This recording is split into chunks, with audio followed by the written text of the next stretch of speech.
Student, अब मैं आपको यूनिट 3 जो कुछ यूनिट सेकंड में एक दो चार एग्जाम्पल हैं जो करने लायक हैं वो कर रहे हैं इस बुक में, है ना। और जो नहीं आए वो पूछे। मैं वैसे मैं आपको पीडीएफ डाल दूंगा इसकी, है ना, और इसके आगे की पीडीएफ देखें। उपानुक्रम एक्स एन बराबर क्या है, एक्स मतलब उपानुक्रम क्या होता है। सबसे पहले क्या पढ़ा हमने, क्या पढ़ा स्टूडेंट, अनुक्रम। अब क्या पढ़ेंगे, उपानुक्रम, है ना। तो सीधा सीधा समझ लें कि जैसे अनुक्रम पढ़ा तो उसी अनुक्रम में से क्या निकलेगा, उपानुक्रम निकलेगा। अनुक्रम में से ही क्या निकलेगा, अनुक्रम।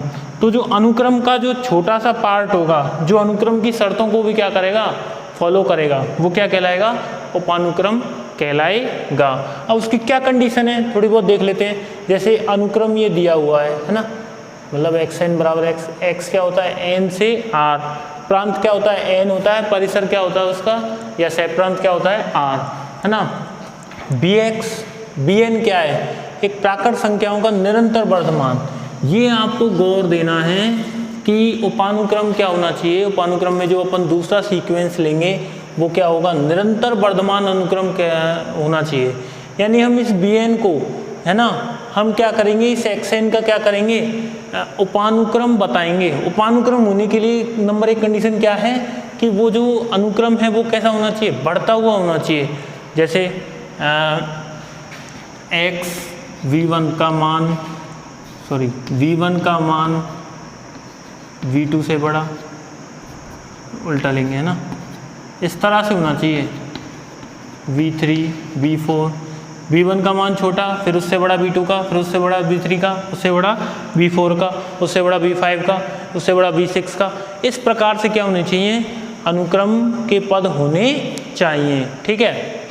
अच्छा, फिर अपन देखें vn बराबर क्या है, bn बिलोंग्स टू n, यानी प्रांत क्या होना चाहिए, n में से ही होना चाहिए। जैसे कि है ना, क्या है 1 2 3 4, n में से ही तो जा रहा है, ठीक है। अच्छा, तो इनका संयुक्त फलन, कैसा फलन, जॉइंट फंक्शन, कैसा फलन, संयुक्त फलन। संयुक्त फलन संक्रिया, गॉफ, फॉग, उस प्रकार से, है ना। संयुक्त फलन एक्स ओ वी एन से आर, वही जो इसका प्रांत और परिसर सेम होना चाहिए। अनुक्रम की डेफिनेशन होनी चाहिए किसमें, उपानुक्रम में। बस यही मतलब है कि अनुक्रम के कुछ पद लेकर या कुछ या बहुत कुछ पद लेकर, लेकिन अनुक्रम में से ही कुछ ना कुछ पद लेकर हम क्या बनाएंगे, एक उपानुक्रम बनाएंगे। और उपानुक्रम में भी पदों की संख्या क्या होगी, अनंत होगी। जैसे अनुक्रम में पदों की संख्या अनंत होती है, उसी प्रकार उपानुक्रम में भी पदों की संख्या क्या होनी चाहिए दोस्तों, अनंत होनी चाहिए। उपानुक्रम यानी सब सीक्वेंस भी वही उन्हीं शर्तों का पालन करेगा जो अनुक्रम करता है। इसका मतलब यदि अनुक्रम की सीमा L है तो उपानुक्रम की सीमा भी क्या होगी, L ही होनी चाहिए। ये हम पढ़ेंगे थ्योरम्स में, इससे आने वाली थ्योरम में। यदि उपानुक्रम की उल्टा बोलें, उपानुक्रम की सीमा क्या है, L है, तो अनुक्रम की सीमा भी क्या होनी चाहिए, L ही होनी चाहिए। अब एक एग्जाम्पल देख लेते हैं। अच्छा, इसको प्रदर्शित कैसे करेंगे, उससे पहले कि x ऑफ vn यानी x vn, तो इसके पद क्या हो जाएंगे उपानुक्रम के दोस्तों, x v1, है ना, x बन देंगे यहाँ n का मान, x v2, फिर 2 देंगे n का मान, xv3, xv4, xv5, xvn, और रुकेगा नहीं, कहाँ तक, इनफाइनाइट तक करेगा ये, है ना। एक एग्जाम्पल है, एग्जाम्पल की सहायता से समझते हैं। एग्जाम्पल बहुत ही अच्छा है, बहुत ही सरल एग्जाम्पल है, देखते हैं क्या है ना। तो उपानुक्रम पहले समझ में आया। उपानुक्रम क्या होता है, अनुक्रम में से ही निकलता है, किसी अनुक्रम में से ही क्या निकलेगा, उपानुक्रम निकलेगा। यानी अनुक्रम के पदों को मिलाकर ही क्या बनेगा, पदों, मतलब उसमें से यदि कोई उपानुक्रम किसी अनुक्रम का है, अनुक्रम का ही होगा, तो उस अनुक्रम में जितने भी पद होंगे, है ना, उपानुक्रम उन्हीं में से निकलेगा। इसका मतलब जैसे देखो एक्स एन कितना दे रखा है अपने को, 1/n, ठीक है। और वी एन कितना दे रखा है अपने को 2n-1। तो एक्स वी एन क्या होगा दोस्तों, एक्स और एक्स ओ क्या है, ये संक्रिया है ना। इसका मतलब क्या रखेंगे हम यहाँ कहेंगे x और वी ओ का मतलब है 2n-x 2n-1, ठीक है, x इंटू 2n-1 2n-1। अब यहाँ पर क्या है, n कहाँ है देखना, n की जगह ये किसका फलन है, x किसका फलन है, n का, n कितना है 1/n है। तो यहाँ पर x में क्या है, ये इसको ऐसे भी लिख सकते हैं x ऑफ 2n-1।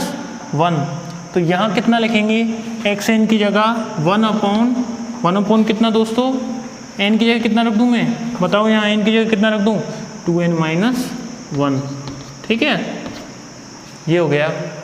अर्थात एक्स एन बताना कितना है 1/n, तो अपन जानते हैं कितना 1, कितना आएगा, ये आएगा 1/2, 1/3, 1/4, 1/5 और लास्ट में कितना 0 तो कभी आएगा नहीं, लेकिन 0 से पहले वाली सारे पद क्या आएंगे, इसमें आएंगे। और इसकी सीमा कितनी है, 0 है, ठीक है ना, मैंने आपको बताई थी पहले भी। 0 कैसे सीमा इसका क्या नहीं है, पद नहीं है, लेकिन ये जो सीक्वेंस है वो 0 पे जाके क्या हो रहा है, कन्वर्ज हो रहा है, अभिसृत हो रहा है, ठीक है।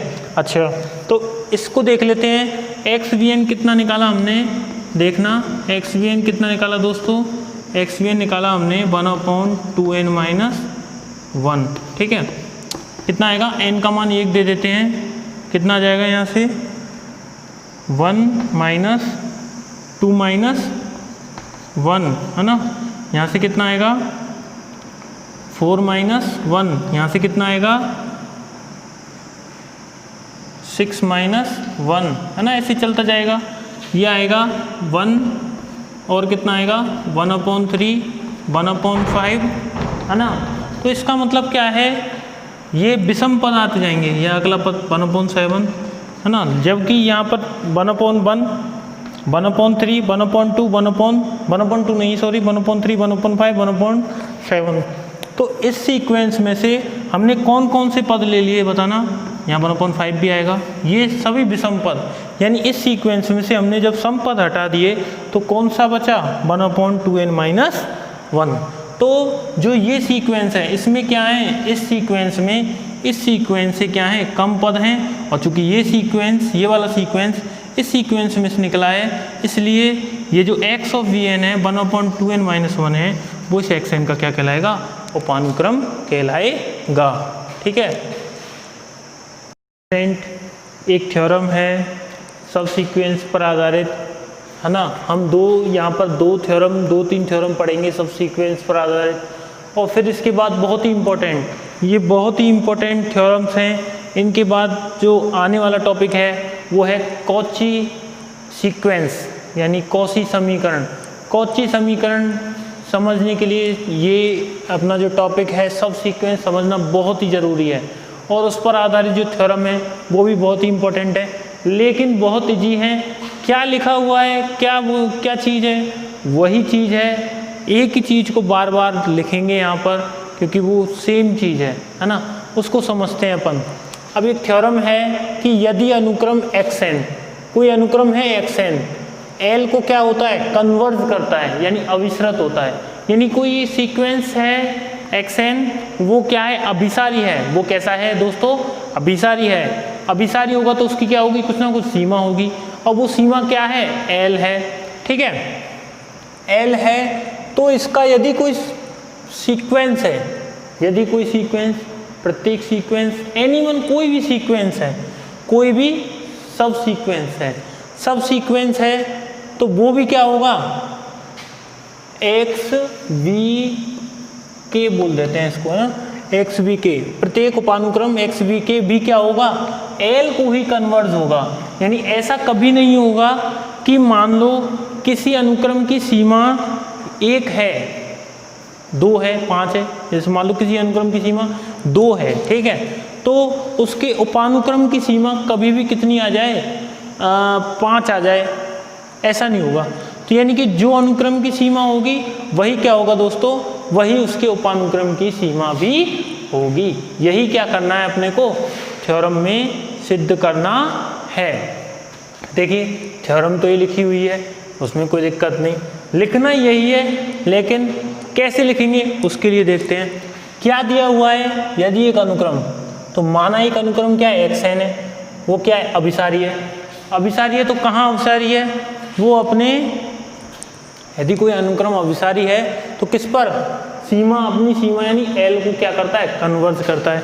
तो पहले लिखा दिया है अनुक्रम xn L को क्या करता है, कन्वर्ज करता है, यानी उसकी सीमा कितनी है, L है। ठीक, अच्छा फिर इसके बाद क्या है, यदि उसकी सीमा L है तो लिमिट ऑफ xn कितना आएगा, L आएगा। ठीक है ना, कब, प्रत्येक एप्सिलॉन इज ग्रेटर देन 0, यानी कि एप्सिलॉन का मान हम 0 से और 1 के बीच में कुछ भी रखें, है ना, यानी कि एप्सिलॉन का मान हम, यानी कि ये मतलब है लिमिट ऑफ xn कितना, L है ना, फॉर एवरी एप्सिलॉन, प्रत्येक एप्सिलॉन के लिए। और जब कब कि n0 बिलोंग्स टू n, या हम कहते हैं n is greater than n0। इसका मतलब क्या है कि n0 के बाद के प्रत्येक पद, n0 के बाद के प्रत्येक पद का जो अंतर है वो क्या है, वो L है, यानी कि n0 के बाद जो प्रत्येक पद आ रहा है उसका वो किसके प्रतिवेश में है, L के प्रतिवेश में होगा। कि क्या समझे, दो तरह से लिखते हैं, है ना। अच्छा इसका मतलब क्या है कि xn और जो L का अंतर है, अंतर कैसे भी, राइट से या लेफ्ट से, xn और जो L का अंतर है वो क्या होगा, वो हमेशा होगा किससे, एप्सिलॉन से छोटा। एप्सिलॉन क्या है, एप्सिलॉन का मान 0 से बड़ा और एप्सिलॉन का मान किससे छोटा दोस्तों, 1 से छोटा होगा। 0 और 1 के मध्य हम एप्सिलॉन का मान कुछ भी रखें तो xn और L का अंतर हमेशा क्या आएगा, इस एप्सिलॉन से छोटा ही आएगा। इसका मतलब कि यानी कि L और xn है ना, L और xn है, वो हमेशा क्या होंगे, वो हमेशा पास में होंगे। कितने पास होंगे, एप्सिलॉन की दूरी के बराबर, यानी 0 से लेकर 1 तक की दूरी के बराबर, लेफ्ट और राइट में। ठीक है, कब होंगे, जब n का मान, प्रत्येक पद के लिए नहीं, n का मान किसी फिक्स n0, ये n0 क्या है, ये n0 है, हम फिक्स कर देते हैं, सीमा में क्या करते हैं, हम किसी संख्या को फिक्स कर देते हैं, है ना, और उस संख्या में फिक्स करके कहते हैं कि भाई इस पद के जो बाद के जो पद आएंगे, वो जो पद हैं वो सब L के क्या होंगे, प्रतिवेश में होंगे, है ना। ठीक है, अच्छा तो यही चीज़ मैंने यहाँ लिखी है ना। इसको मैं एक एग्जाम्पल के माध्यम से भी बताऊंगा। तो पहले तो मैंने ये चीज़ लिखी है, L है, सीमा इसकी L है ना, प्रत्येक एप्सिलॉन के लिए n का मान, n0 का जो मान होगा, सॉरी n का मान होगा, कहाँ होगा, बिलोंग्स टू n होगा ही। ठीक है, यानी xn और L का अंतर है वो एप्सिलॉन से छोटा होगा फॉर ऑल, जब n का मान n0 से ज़्यादा होगा, किसी फिक्स n0 से ज़्यादा होगा, है ना। जैसे मैंने अभी एक सीक्वेंस लिया था, कौन सा सीक्वेंस लिया था दोस्तों, xn का मान कितना लिया था, 1/n लिया था, है ना। इसका मान 0 और 1 के क्या चलता है, मध्य चलता है, इसकी सीमा कितनी आती है, 0 आती है। तो हम कहते हैं, मान लो मैं कहता हूँ कि 1/1000 के बाद वाले सारे पद हैं जो किसके प्रतिवेश में आएंगे, वो किसके प्रतिवेश में आएंगे, वो आएंगे हमेशा 0 के प्रतिवेश में। तो मुझे यहाँ पर क्या करना पड़ेगा, मुझे यहाँ पर, मैंने यहाँ n0 कितना रखा, मैंने यहाँ n का मान कितना रखूँ, 1/1000 कब आएगा, जब n का मान कितना रखूँगा, 1000 आएगा। तो n0 कितना हो गया, n0 बराबर 1000 हो गया, है ना। अब इस 1000 से जितने भी बाद वाले पद हैं, 1001 है ना, 1001, 1002, 1003, 1000, तो 1/1001, 1/1002, 1/10,000, 1/12,000, 1/1 करोड़, 1/10 लाख, ये जो सारे पद हैं वो क्या हैं, वो 0 के प्रतिवेश में आएंगे। हम इस सीमा में क्या करते हैं, यहाँ n0 कोई फिक्स कर देते हैं कि भाई ये एक संख्या है ना, n0 फिक्स करते हैं, लेकिन कोई सा भी फिक्स कर सकते हैं जिसके बाद के सारे पद